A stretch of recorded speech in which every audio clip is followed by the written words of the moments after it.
Good morning students, class 6 GK chapter 5 Indian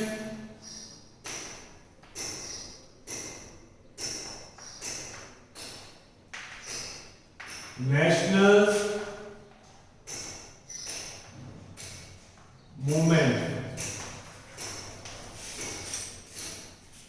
देखिए constitution of India chapter number 4 है, ये मैंने आपको करवाया नहीं है। इसका एक रीजन है, इसका ये रीजन इसलिए मैंने I have taught you this chapter और चैप्टर को स्किप करके चैप्टर 5 में आ गया, क्योंकि जीके से पहले आपको इसका इंट्रोडक्शन देना बहुत जरूरी है।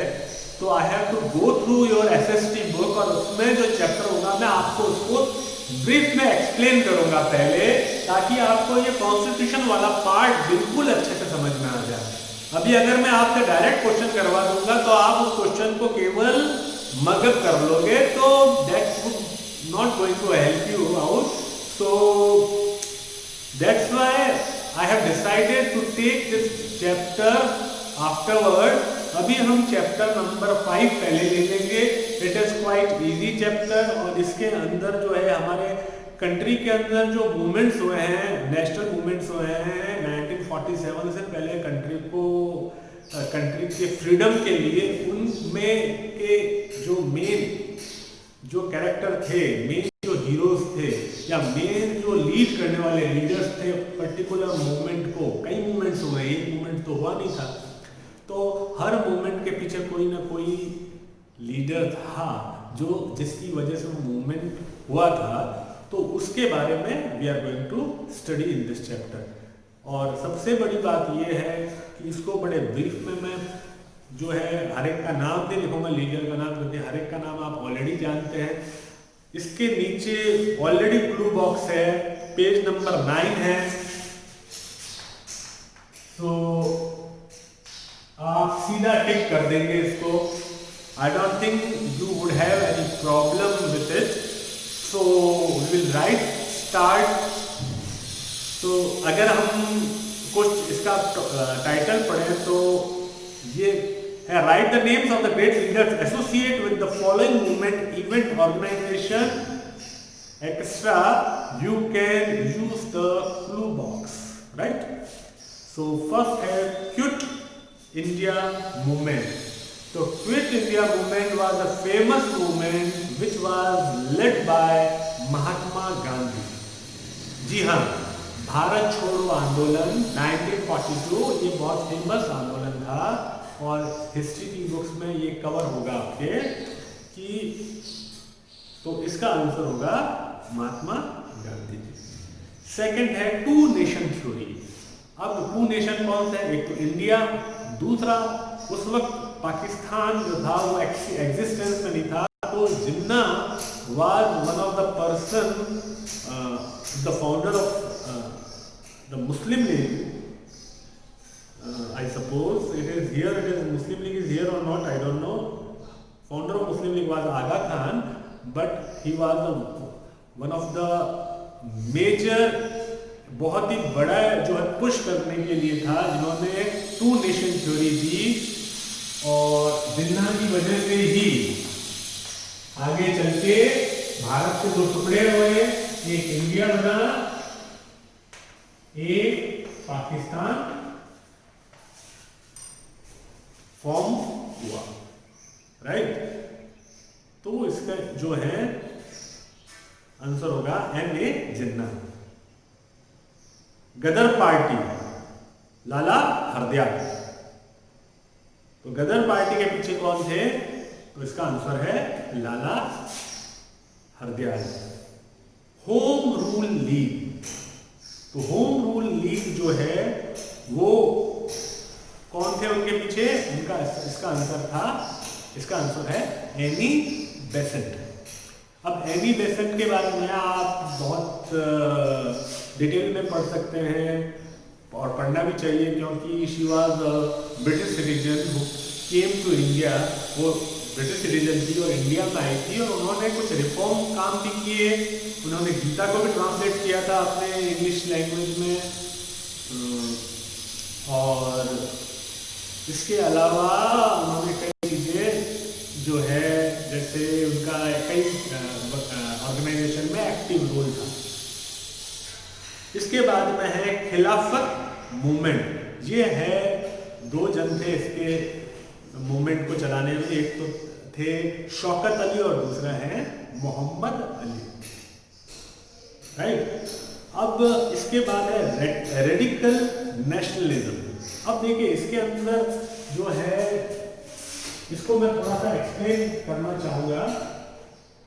रेडिकल वर्ड जो है अभी it is not consider as a good word. Politics के अंदर या कॉन्स्टिट्यूशन के अंदर रेडिकलाइजेशन या रेडिकल अच्छा वर्ड नहीं माना जाता है। रेडिकल का मतलब आप बहुत ज़्यादा जो है किसी चीज़ को लेके, अपने पॉइंट ऑफ व्यू को लेके बहुत ज़्यादा, इतने ज़्यादा आप हो कि आप उसके लिए वायलेंस को भी बुरा नहीं मानते, राइट। तो रेडिकल नेशनलिज्म उस वक्त, उस टाइम में आज़ादी से पहले जो थे, वो एक जो था वो अपने कंट्री के लिए अपनी जान दे सकते थे। वो उनको वायलेंस या नॉन वायलेंस से ज़्यादा कुछ तरजीह नहीं थी।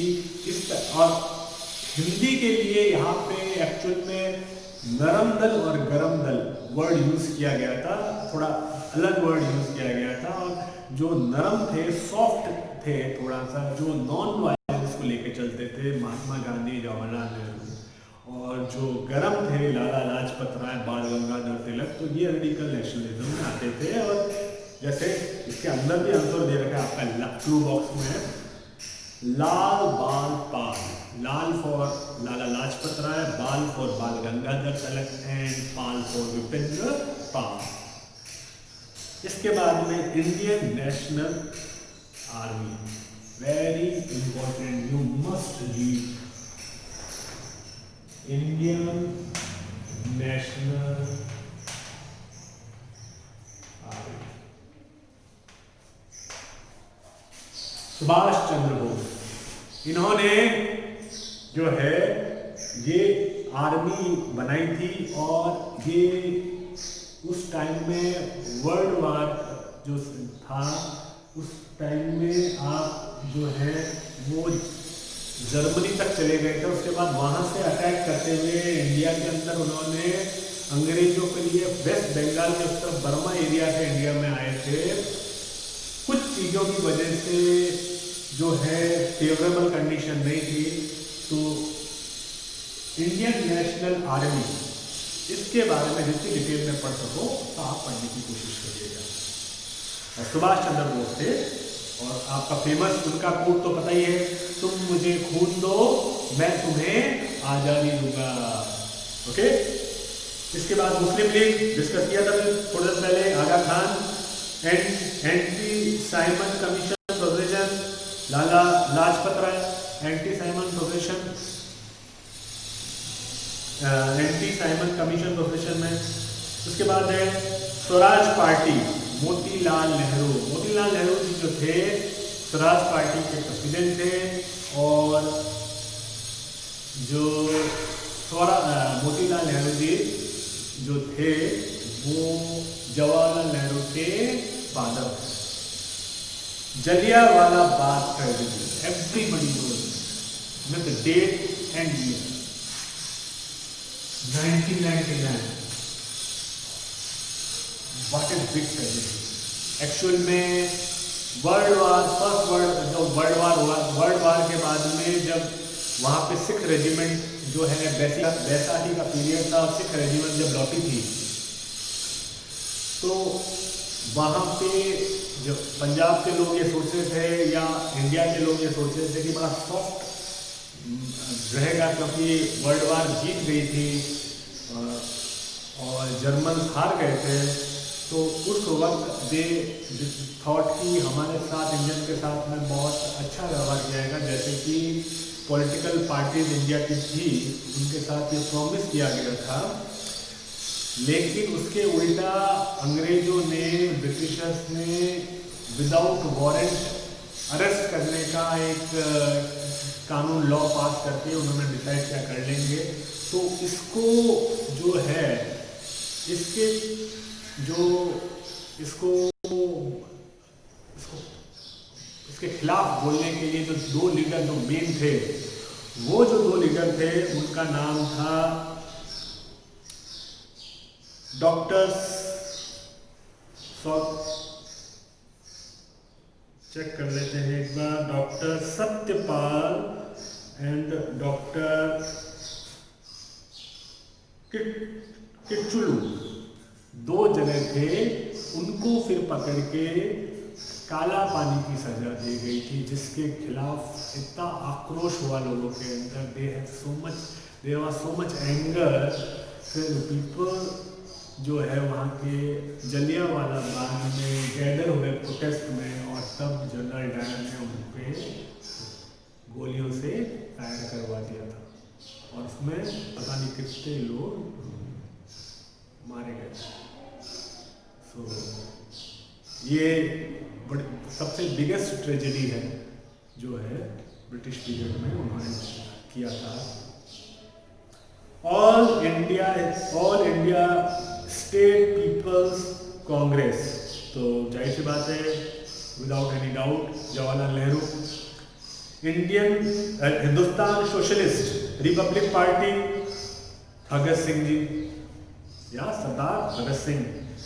काकोरी ट्रेन डेकॉइट, अब डेकॉइट काकोरी ट्रेन जो थी वो मनी लेके जा रही थी और इंडिया का पैसा ही था, और जो इसके पीछे जो थे वो मेन लीडर थे राम प्रसाद बिस्मिल, जिन्होंने डिसाइड किया कि ट्रेन को लूटा जाए और उसके बाद में उस पैसे से हथियार खरीदे जाएंगे।